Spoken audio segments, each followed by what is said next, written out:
Hello friends, நான் தான் உங்கள் all black Nirmal. Welcome to my channel. நிறையா புறா வளர்க்குறவங்களுக்கு இருக்கிற ஒரே பிரச்சனையே புறாக்களுக்கு இருக்கிற சளி. அது எப்படி க்யூர் பண்ணுறதுன்னு தெரியாமல் தலைவலியாக இருக்கும். கொஞ்சம் புறா இறந்துருமோ ஒரு பயத்தோடு இருப்பாங்க.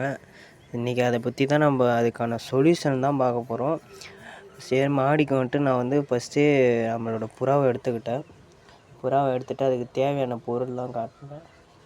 புறா ஃபஸ்ட்டு புறா ரெக்கை நமக்கு வேணும். இந்த ரெக்கை தான் அதுக்கு சொல்யூஷனே. ஃபஸ்ட்டு ரெக்கையை நல்லா உங்கள் கூண்டில் இருக்கிற ரெக்கை எடுக்கிறத விட இதே போல் ரெக்கை ஒரு கொஞ்சம் அதோட சாஃப்டான போய் லாஸ்ட்டில் கொஞ்சம் ரெக்கையை விட்டு சின்ன நல்லா எப்படி சொல்கிறேன்னா சாஃப்டான ரெக்கையை பிடுங்கிக்கோங்க. அது ஒன்றும் புறாவுக்கு வலிக்காது அவ்வளோவா.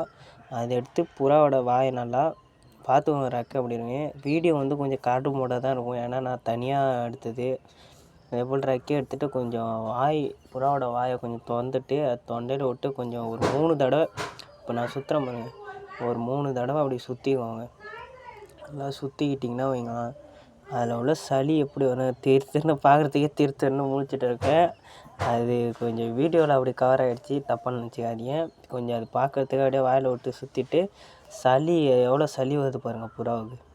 இந்த அளவு சளி இருந்தால் புறாவுக்கு ரொம்ப அது பாதிப்பு, இன்ஃபெக்ஷன் ஆகும். திருப்பி நீங்கள் ஒரு 3 டைம்ஸ் அதே போல் ரெக்கையை விட்டு சுற்றிக்கோங்க.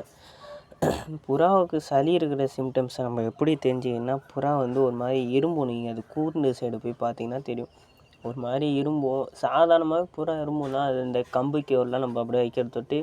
இப்போ நமக்கு எக்ஸாம்பிளுக்கு இப்போ டக்குன்னு இப்போ இட்லி பொடியை அப்படியே நம்ம சாப்பிட்ட மாதிரி இரும்பல் வந்தால், அது போல் புறாவுக்கு இரும்பல் வந்தால் அது ஒன்றும் பிரச்சனை இல்லை.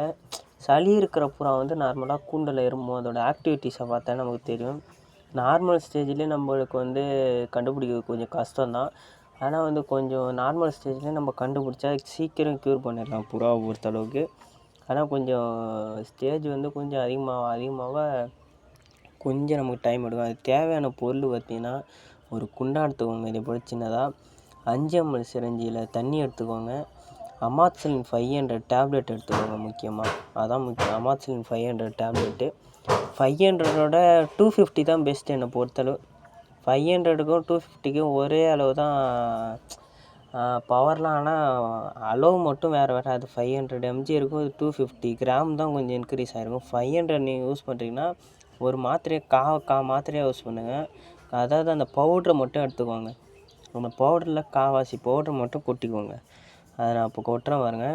கொட்டிட்டு அதுக்கேற்ற போல் லைட்டாக தண்ணி ஊற்றுக்கோங்க. ஓவர் டோஸாக கொட்டிடாதீங்க, சரியாக போய்டோன்னு. ஓவர் டோஸ் போட்டிங்கன்னா புறா உயிருக்கே ஆபத்து இருக்குது. அதுக்கேற்ற போல் தண்ணியை ஊற்றிக்கோங்க. ஃபஸ்ட்டு கொஞ்சம் தண்ணி ஊற்றிக்கோங்க. தண்ணி ஆட் பண்ணிக்கோங்க. அதாவது கொஞ்சம் குறிப்பிட்ட அளவுக்கு மட்டும் ஆட் பண்ணுங்கள். இப்போ நான் ஆட் பண்ணி கரைக்கிற பாருங்க.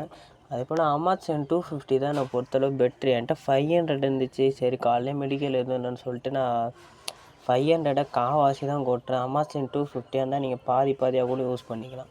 பார்த்து நான் கொஞ்சம் தண்ணி ஆட் பண்ணிக்கிறேன் பாருங்க.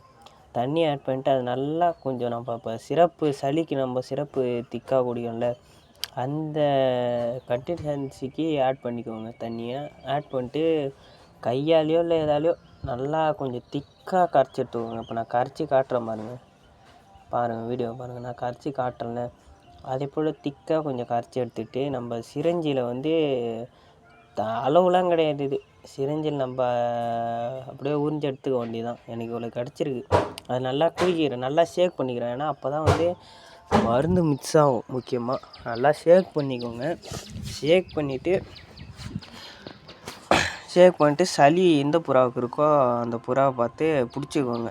இப்போ என் சளி இருக்க புறாவை நான் பிடிச்சிக்கிறேன். இந்த பிளாக் பொரி புறாவுக்கு தான் சளி இருக்குது. உங்களுக்கு கூட காட்டின இறக ஊற்றி சளி எடுத்து காட்டான் பாருங்கள், அந்த புறா தான். அது வாயை ஓப்பன் பண்ணிவிட்டு பாருங்கள், இந்த புறாவுக்கு தான் சளியோட சிம்டம்ஸ் நான் சொன்னேன். கீச்சுன்னு இரும்போம். அப்புறமேட்டு சளின்னா அடைக்கும். புறாக நல்லா பறக்காது, டயர்டாகி உக்காரும். உங்களுக்கு ஸ்டார்டிங் ஸ்டேஜெலாம் சளி இருக்கானே தெரியாது. அது வீடியோ கொஞ்சம் நான் மட்டும்தான் எடுக்கிறேன், அதனால தான் ஃப்ரெண்ட்ஸ் கிட்டையாவது, அதனால் தப்பாக நினச்சிக்காதீங்க, புரிஞ்சுக்கோங்க. இப்போ சளிக்கு நான் அது போடுறேன் பாருங்க. ஒன்றும் இல்லை, அது வாயை ஓப்பன் பண்ணிவிட்டு அந்த சிரிஞ்சில் உள்ள மெடிசனை நம்ம வாய்க்குள்ளே இன்ஜெக்ட் பண்ணணும், அவ்வளோதான். இதே போல் நான் ரொம்ப சளி அதிகமாக இருந்தால் ஒரு 4லேருந்து 5 நாள் 2 வேளை போடுங்க, சரியாக போயிடும். அது ஸ்டார்டிங் ஸ்டேஜ் வெடைப்புறாவுக்குலாம் ஒரு ஸ்டார்டிங் ஸ்டேஜ் உள்ள சளிலாம் ஸ்டார்டிங் ஸ்டேஜில் இருந்துச்சுன்னா கொஞ்சம் சீக்கிரமாகவே க்யூர் ஆகிடும். 3 நாள் 2 நாள்லேயே க்யூர் ஆகிடும். வெடைப்புறாங்களுக்குலாம் அதிகமாக சளி தாக்கம் இருக்கும். வெடைப்புறாவாக இருந்தால் நீங்கள் கண்டிப்பாக உடனே ட்ரீட்மெண்ட் பார்த்துருங்க. இது கொஞ்சம் முத்தின புறான்ற தொட்டு கொஞ்சம் நம்ம கேர்லெஸ்ஸாக இருந்துட்டு இப்போ தான் ட்ரீட்மெண்ட் பார்க்குறோம். மறக்காமல் சளி வந்து பறக்க விட்றோம் பாருங்க, இப்போ நல்லா தான் பறக்கும். பறக்கிறதெல்லாம் நமக்கு ஒன்றும் கொஞ்சம் சீக்கிரம் இறங்கும், அவ்வளோதான். இதே மெடிசன் கொடுத்து இப்போ க்யூர் பண்ணிட்டேன். சளி பிரச்சனை ஒன்றும் பெருசே இல்லை. புறாவுக்கு நம்ம ஈஸியாக க்யூர் பண்ணிடலாம். மறக்காமல் இந்த வீடியோ பிடிச்சிருந்தா ஆல் விளாக் நிர்மலை சப்ஸ்கிரைப் பண்ணுங்கள், லைக் பண்ணுங்கள். உங்கள் புறாக்களுக்கு ஏதாவது இதே போல் நோய் இருக்கான்னு கமெண்ட் பண்ணுங்கள். Thank you friends.